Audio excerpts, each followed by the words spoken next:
ஈரானின் ஏவுகணை திறன் தொடர்பாக வெளியாகியுள்ள புதிய கருத்து அமெரிக்காவின் பாதுகாப்பு குறித்த முக்கிய கேள்விகளை எழுப்பியுள்ளது.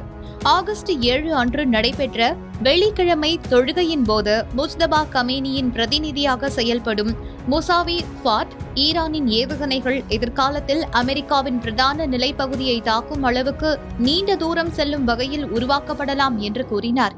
குறிப்பாக ஏவுகணைகளின் வீச்சை 15,000 கிலோமீட்டர் வரை அதிகரிக்க முயற்சிகள் நடைபெற்று வருவதாக அவர் குறிப்பிட்டார்.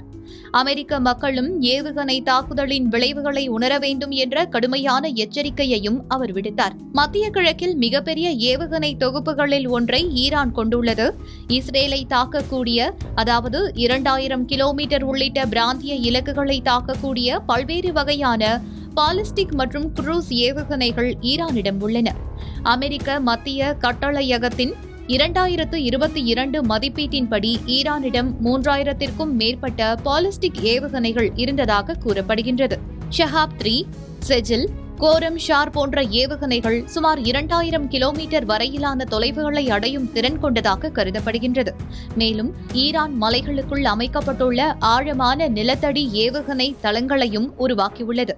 எதிரிகளின் வான்வழி தாக்குதலில் இருந்து ஏவுகணைகள் மற்றும் ஏவுதளங்களை பாதுகாப்பதே இவற்றின் முக்கிய நோக்கமாகும். ஈரானின் நீண்ட தூர ஏவுகணை திட்டம் தொடர்பாக வடகொரியாவின் பங்களிப்பு குறித்தும் தகவல் வெளியாகியுள்ளது.